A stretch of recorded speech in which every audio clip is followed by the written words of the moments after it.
biggest tournament of their lives, and Keane left McCarthy in no doubt how he felt. The training pitch wasn't as good as he thought. And as soon as Mick said that, I thought it must be bad. And there's no balls, of course. They should have been there on Thursday or Friday or something. I think this was on the Saturday evening when we got there, or the Sunday evening. I couldn't believe it. I really couldn't. That's not being prima donna. It's not being pig-headed. That's just being honest. And I was disappointed straight away with that. I couldn't understand it. I couldn't. So I went to Mick's room that night, about half an hour later, and I asked him, I said, Mick, what's going on? I can't believe it. He says, well, the skips should have been here Thursday or Friday. And I said, they should have been here 2 weeks ago. David Marr would capture another image that summed up the gathering clouds on the Paradise Island. Keane arguing with goalkeeper Alan Kelly and goalkeeping coach Packy Bonner during a training session. What we're looking at is a picture of Roy and in confrontation with Packy Bonner, the goalkeeping coach, and obviously we didn't really know what was going on. We couldn't hear because we were shooting on long lenses and stuff like that. But there would have been raised voices and stuff like that. But it clearly shows that I don't think they seem to be looking for each other's Christmas card list, to be honest with you. Keane was used to having rows with teammates and staff. He believed it helped drive standards. But the dynamic between him and the rest of the squad was more complicated. Back to John Fallon.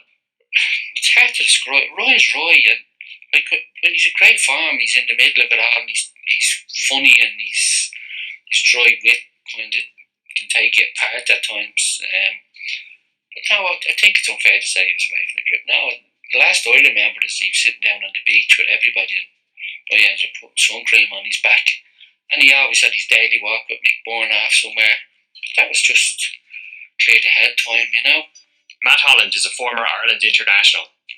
No, I mean, Roy had his moments where he, preferred to be a bit more isolated, I guess. But he could be great company as well. He was someone that could be very engaging, enlightening. I think you see glimpses of it. I see more of it now as a pundit.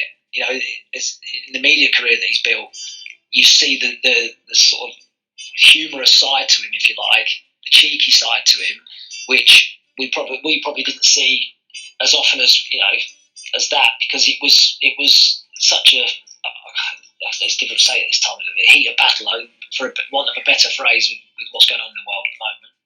Back to Kevin Kilban. I mean, he's great fun to be around, and at other times he wouldn't engage with anybody. He wouldn't talk. He wouldn't. So, we know full well that squads and different groups of people in any walk of life have different characters, and Roy was obviously a person who at any given moment could go off.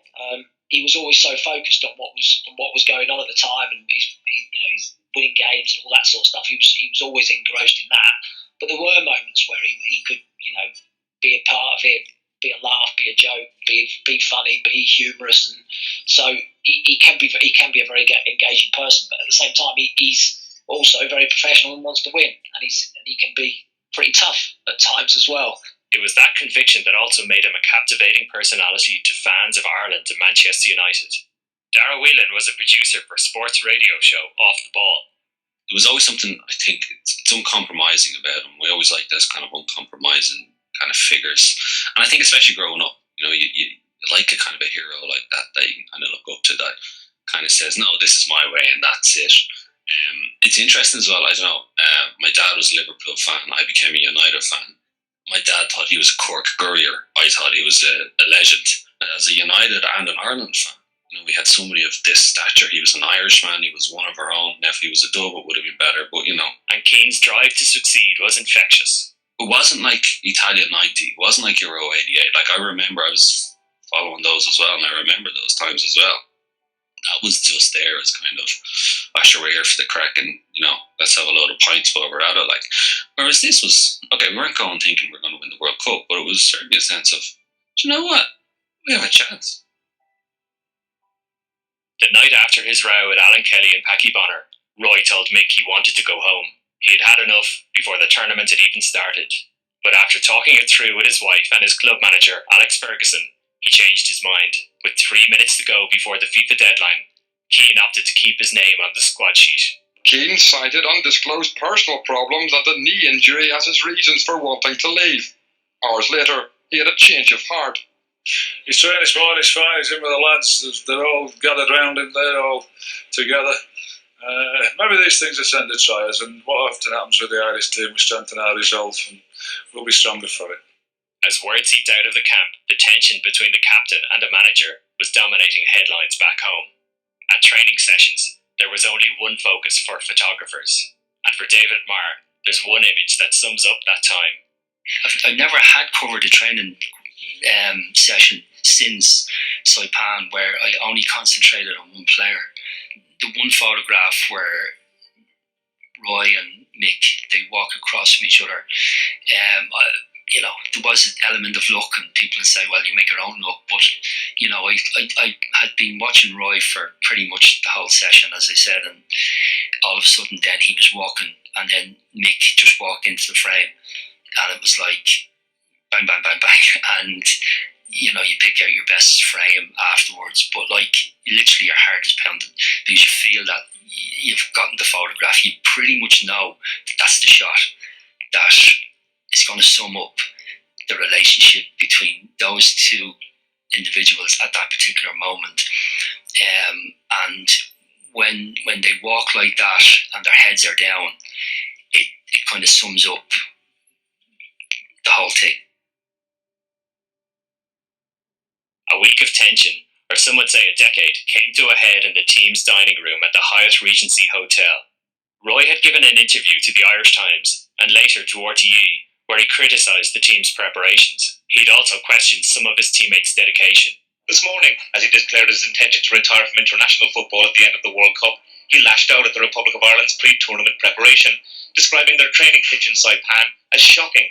A lot of people say, well, it's typical of Roy, and Roy should really shut up, but I can't, especially if I'm captain of the team. We come over here, we travel halfway across the world, and the training pitch is a disgrace.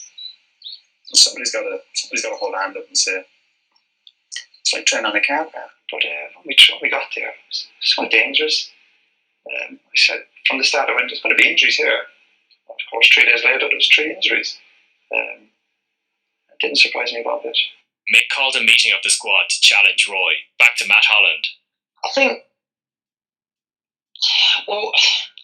there's two ways. Look, I think that Roy had lots of valid points. We're a football team and we turned up without every balls. So, and the pitch wasn't particularly good.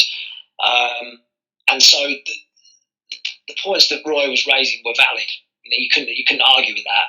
I think it's the disappointing side of it from sort of Mick's point of view was that he thought he'd dealt with it in a private way, and then it obviously emerged that Roy had done an interview with the paper, and obviously that's then escalated into what happened. But you couldn't argue with what Roy was saying. It was perhaps the way he went about it maybe that upset people. The storm clouds were gathering. I just knew it. It spoke to me. And I went from a meal at 6:30 on the Thursday, and I was told there was a meeting at 7:30. And I knew what it was all about. I knew. But just prior to the meeting, just prior to that meeting, as I said, we were laid down. Roy was sat beside me, and Roy said it's going to go off tonight. That's what he said to me. He just kind of a bit of a throwaway line. Said it's going to go off tonight. And I can't even remember what I said to him. It was something like, "What do you mean?" He said, "Oh, it's going to go off tonight." We had the meal and we'd been waiting around, and then the group came in, the Tijuana brass band or whatever they were, very similar lads going on Calamera, but they went from one song to the next song to the next song, and in the middle of it Mick came in because he hadn't been down for the meal with Ian Evans and Packy, as I recall, and it was kind of trying to usher the band out beside the entrance. Johnny, would you tell the lads that were and I'm going, thanks very much, that's lovely, there's the garden boy. And he's finishing the song for us. But anyway, pulled the door, so that Mick started with it, and he had a notebook in his hand, from what I could see, a rather large story, that's the best way to put it, and obviously a copy of the article that had been in the Times. And he just said, right, there's an article, and then the rest is bit vague what happened.